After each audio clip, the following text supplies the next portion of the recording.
When you see, you know, someone sends you a video or something like that, do you question in your mind their talent level? Because we don't necessarily know for sure, you know, how much their vocals were adjusted or what things occurred. Like what does it mean when you see that? I mostly question their drive and their passion. I think that, you know, what is lost in all of this is everybody thinks they are a rock star, but no one's willing to get into the van for 5 years, and no one's willing to be told they suck, right? And most of them do. So I think that that's what I question. I mean, anybody can make something look and sound great, but when you look them in the eye and in their heart, that's when you really separate the good from the great, or the hobby from the profession. Gregory, your point before about, you know, does content creation lessen the music industry or the music business? We wouldn't be sitting here if there was an ounce of truth in that.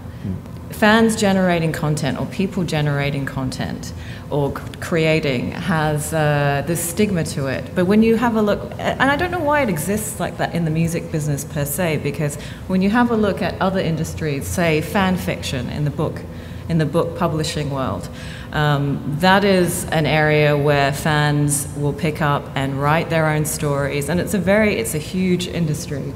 And a lot of books have been, for example, 50 Shades of Grey started out as Twilight fan fiction, and that's gone on to be a huge bestseller. So fan creation and user-generated content can become commercially viable.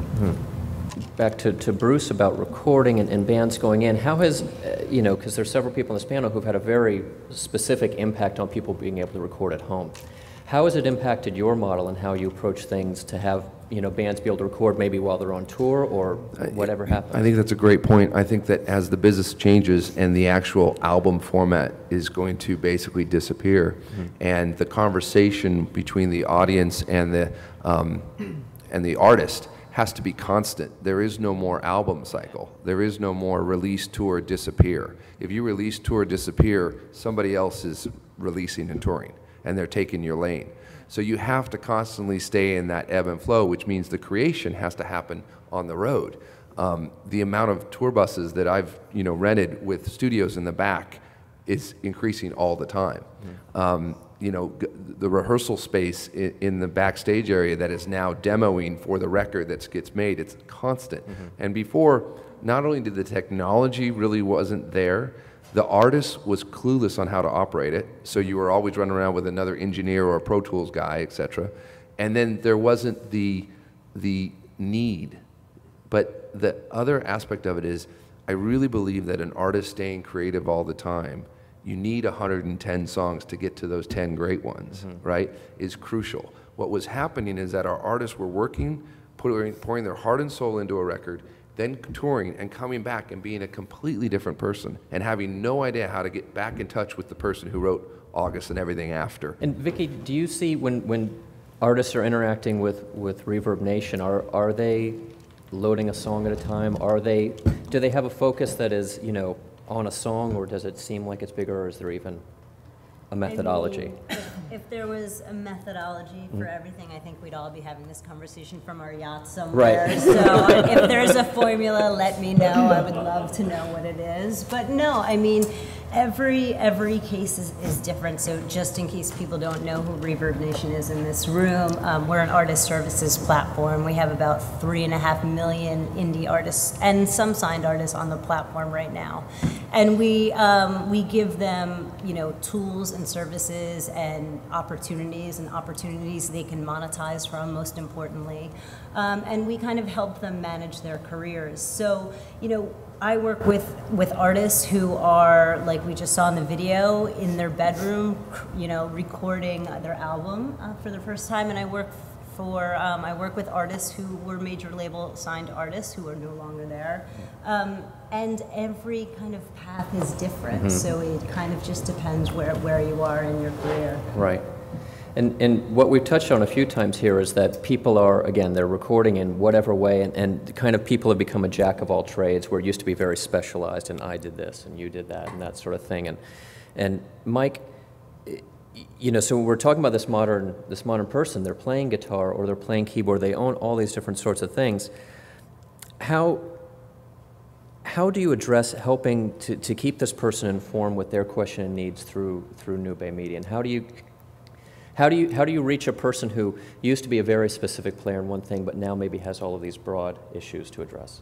We run guitar player, bass player, electronic musician, and keyboard. And although we get to talk to all these sexy rock stars all the time and do hang out on their yachts and drink champagne, mostly what we try to do is let people like you know how they did that, whatever that is, either technologically or technique-wise, or even conceptually, to give you kind of a basis to figure out where you're at in that process. And as you said, it does go a number of different ways, some good, some bad, depending on the person. Some people are great guitarists, they shouldn't be engineers, because they're probably going to be awful engineers, and that may or may not hurt the music. Some have great technical minds, but they can't write a hook to save their lives. And it's a big-ass question, and I don't know if everybody should be a jack of all trades, but my job is to give you the tools so you can be a jack of all trades.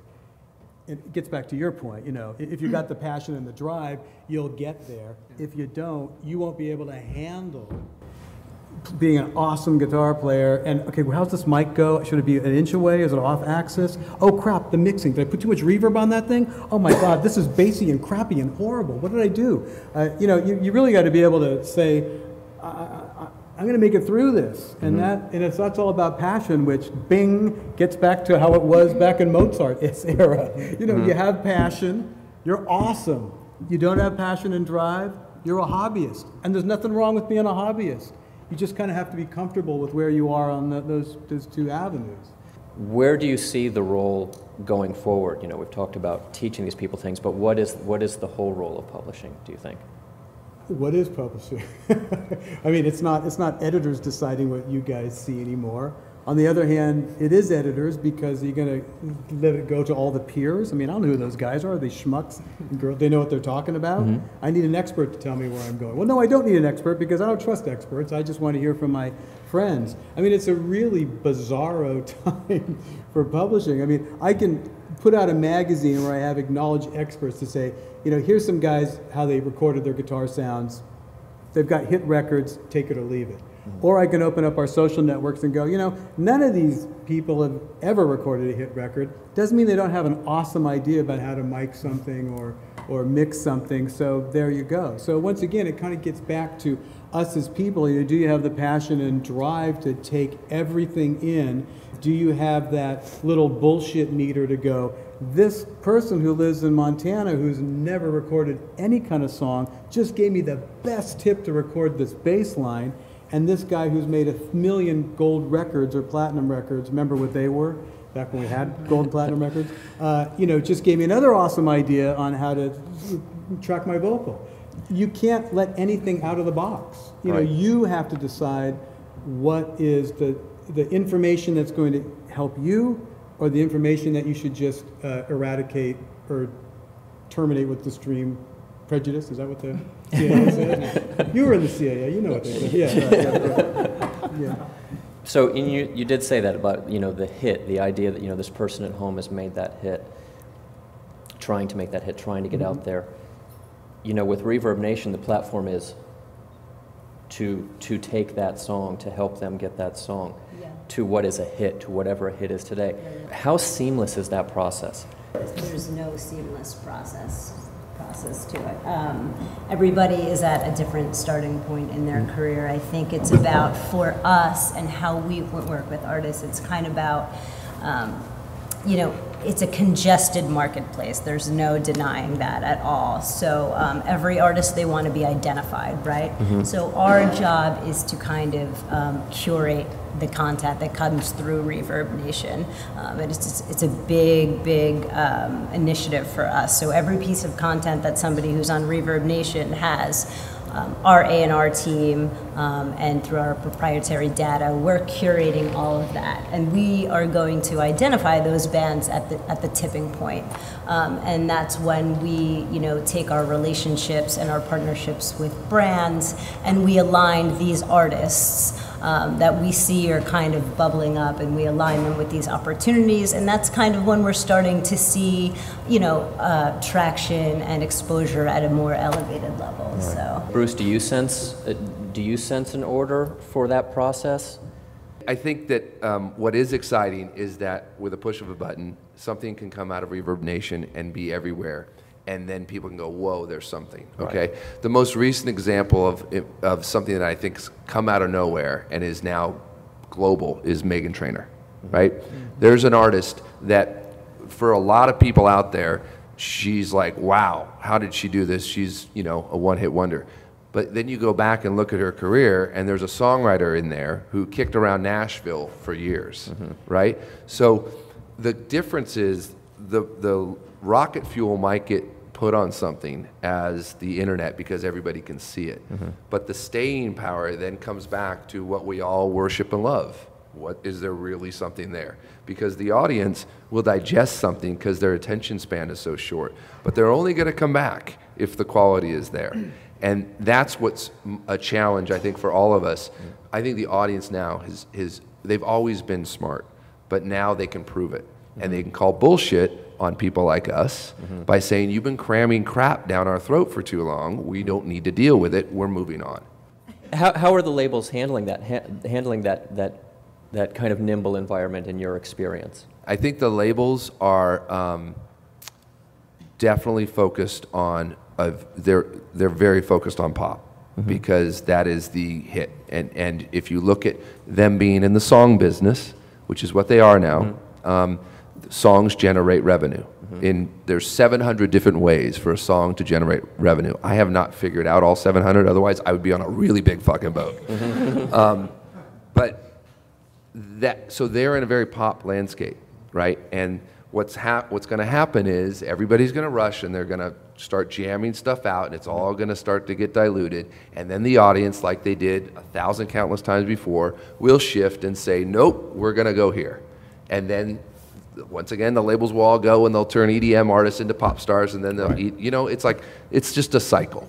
It's just a cycle. Right. The only difference is, I will tell you that what I see in the creative community is because of technology like his, the amount of talent that is happening in the creative community, whether they're songwriters or producers, is rising so much, because it used to be you just got a song on the record and you were golden. Now, if you don't have the single, you aren't making any money.